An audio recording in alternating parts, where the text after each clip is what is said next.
শিনু এবং তার মা একটি গ্রামে বাস করত। তার বয়স যখন 7 বছর তখন তার বাবা তাদেরকে ছেড়ে চলে যায়। ফলে তখন থেকেই শিনুর মা জামিলার সংগ্রামী জীবন শুরু হয়।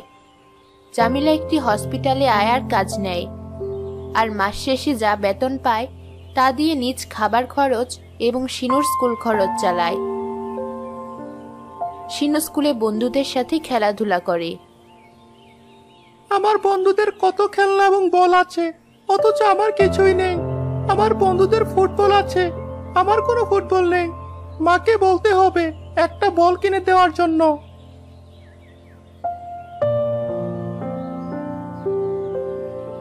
মা, আমাকে একটা ফুটবল কিনে দাও। দিব বাবা, চিন্তা করো না, আমার হাতে টাকা আসলে তোমাকে আমি বল কিনে দেব। না মা, এটা হবে না। তুমি সব সময় একই কথা বলো, কিন্তু কখনোই তোমার কথা রাখো না। এবার সত্যি বলছি, হাতে টাকা আসলেই তোমাকে বল কিনে দেব। জামিলা মাস শেষে অল্প কিছু টাকা জমাতে পারে এবং তা দিয়ে সাধারণ একটি ফুটবল কিনে শিনুর হাতে তুলে দেয়। আমি এই বল দিয়ে খেলবো না, এটা ভালো না। তুমি একটা খারাপ মা। আমার অন্য বন্ধুদের মায়েরা কত ভালো, তারা তাদের ছেলেদের কত দামি খেলনা কিনে দেয়। তুমি আমাকে মোটেও ভালোবাসো না। আমার বন্ধুদের কত দামি দামি আর সুন্দর বল আছে, আমার বলটি মোটেও সুন্দর না। আমাকে সুন্দর একটা বল কিনে দাও। বাবা, আমার কাছে বেশি টাকা ছিল না, যা ছিল তাই দিয়ে তোমার বল কিনে এনেছি। এটা দিয়ে এখন খেলো, আমি ভবিষ্যতে তোমাকে আরো ভালো বল কিনে দেব। লাগবে না তোমার বল, এটা দিয়ে তুমিই খেলো, আমার এই বল চাই না। শিনু রাগ করে স্কুলে চলে যায়। বাবা, ভাত খেয়ে যা, খালি পেটে বাহিরে যাস না। শিনু মায়ের কথা শোনে না, সে চলে যায়। একদিন শিনু দেখতে পায় তার এক বন্ধু খেলনা বিমান ওড়াচ্ছে। এই রাসেল, আমাকে একটু দিবি খেলনাটা, আমিও একটু উড়াবো। না না, আমার বাবা কাউকে দিতে মানা করেছে। আমি আমার খেলনা কাউকে দিতে পারবো না। ঠিক আছে, আমিও কিনে উড়াবো, তখন দেখিস। শিনু ঘরে চলে আসে।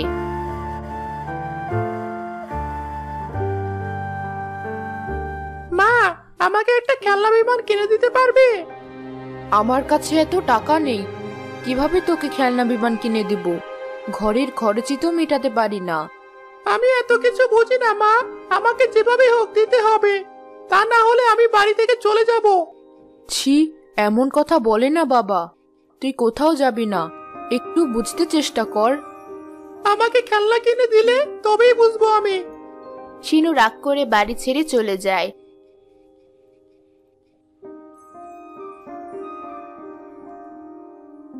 জামিলা শিনুকে সারাদিন খুব খোঁজাখুঁজি করে অবশেষে সন্ধেবেলা তাকে একটি নদীর পাড়ে পায়। বাবা, আমি কিনে দিব তোকে তোর বিমান, এখন ঘরে আয়, আর রাগ করিস না। সত্যি দিবে তো আমাকে? হ্যাঁ, সত্যিই দিব।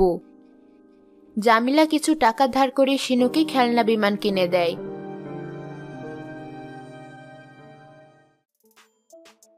শিনু বড় হয়ে যায়। তার ধনী পরিবারের সব বন্ধু বান্ধব জুটে, কিন্তু শিনুর মা গরিব হওয়াতে সে কখনো নিজের মায়ের সাথে বন্ধুদের পরিচয় করিয়ে দেয় না। শিনুর কলেজের পড়াশোনা শেষ হয়ে যায় এবং সে শহরে গিয়ে চাকরি করে। তার একজন শহরের মেয়ে বন্ধু হয়। শিনু তার মেয়ে বন্ধুর সাথে খুব ভালো সময় কাটাতে থাকে। আচ্ছা শিনু, তোমার বাবা মায়ের সাথে আমাকে পরিচয় করিয়ে দিবে না?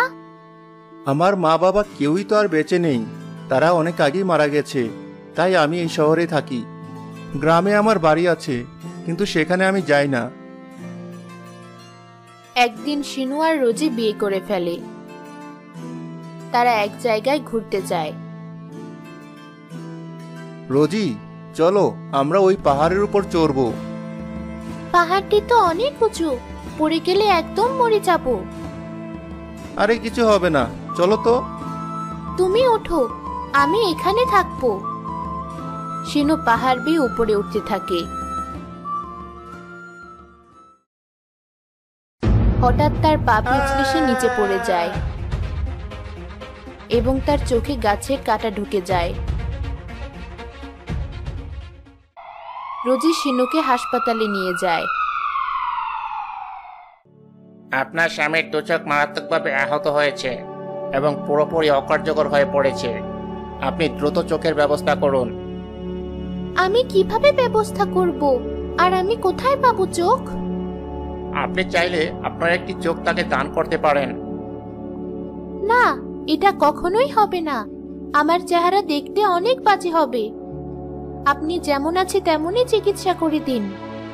ডাক্তার শিনুকে সাধারণভাবে চিকিৎসা করে ঔষধপত্র দেয়, কিন্তু শিনু আর চোখে দেখতে পায় না। এদিকে শিনু অন্ধ হয়ে যাওয়ার কারণে তার চাকরি চলে যায় এবং সে অনেক অসহায় হয়ে পড়ে। এরপর একদিন রোজিও শিনুকে ছেড়ে চলে যায়, ফলে শিনু একা হয়ে পড়ে। রোজগারবিহীন শিনুর ঘরে কোনো খাবার থাকে না, ফলে বাধ্য হয়ে তাকে রাস্তার পাশে বসে ভিক্ষে করতে হয়। একদিন শিনু প্রতিবেশীর মাধ্যমে মায়ের কাছে তার অবস্থা জানিয়ে একটি চিঠি লিখে। মা, আমাকে মাফ করে দিও। আমি অনেক বড় এক ভুল করেছি। আমি মানুষ চিনতে ভুল করেছি মা। যাদের বিশ্বাস করেছি তাদের কাউকেই আমি বিপদে পাশে পাইনি। আমার চোখ অন্ধ হয়ে গেছে, যে কারণে আমাকে চাকরি থেকে বের করে দেওয়া হয়েছে। এমনকি আমার প্রিয় স্ত্রীও আমাকে অসহায় অবস্থায় ছেড়ে চলে গেছে। আমার জন্য দোয়া করো মা। আমি যে অপরাধ করেছি তার কোনো প্রায়শ্চিত্ত নেই, আর আমি তোমার সামনে দাঁড়ানোর যোগ্যও নই। হায় হায়, এ কি? আমার কলিজার টুকরাটা অন্ধ হয়ে এত কষ্ট পাচ্ছে, অথচ আমি কিছুই জানি না। জামিলা তখন শিনুর কাছে গিয়ে শিনুকে নিয়ে হাসপাতালে যায়। ডাক্তার সাহেব, আমার দুইটা চোখই শিনুকে দিয়ে ওকে ভালো করে দিন। ও একটা চোখ হলেও দেখতে পারবে, আপনি একটা চোখ দিলেই হবে। না, দুইটি দিয়ে দিন। আমার বেঁচে থেকে আর কোনো লাভ নেই। আমি বৃদ্ধ মানুষ, কয়দিনই বা বাঁচবো। আপনি আমার কলিজার ধনকে সুস্থ করে দিন। ডাক্তার জামিলার দুই চোখ শিনুর চোখে লাগিয়ে দেয়। শিনুর দৃষ্টিশক্তি ফিরে আসে। এরপর সে সুস্থ হয়ে ওঠে। শিনু তার ভুল বুঝতে পারে এবং সে তার মায়ের পায়ে লুটিয়ে পড়ে। মা, আমি তোমার সাথে খুবই অন্যায় করেছি। আমি ক্ষমা পাওয়ার যোগ্য নই মা। আমি যাদেরকে আমার আপন ভেবেছি, বিপদের সময় তারা কেউই আমার পাশে এগিয়ে আসেনি। অথচ যাকে আমি সবচেয়ে অবহেলা করেছি সেই তুমিই আমার বিপদে সবার আগে এগিয়ে এসেছো। নিজের জীবন হুমকিতে ফেলে আমার জীবন রক্ষা করেছো। আমাকে তোমার সবচেয়ে মূল্যবান সম্পদ দিয়ে দিয়েছো। আমার আর কাউকে লাগবে না মা। আমি আর কোনো বন্ধু বান্ধব চাই না। আমি তোমার সাথেই সবসময় থাকবো মা। আমি আর কোথাও যাব না। তুই ছাড়া আমার আর কে আছে বল? তুই তো আমার সব। আমি আজকে অনেক খুশি হয়েছি বাবা। তুই তোর ভুল বুঝতে পেরেছিস। আমি আমার হারানো মানিক ফিরে পেয়েছি। এরপর শিনু তার মাকে নিয়ে শহরে থাকতে শুরু করে। শিনু আবারও চাকরিতে জয়েন করার সুযোগ পায়। সে মায়ের জন্য একজন কাজের লোক রাখে এবং মাকে নিয়ে সুখে শান্তিতে বাস করতে থাকে।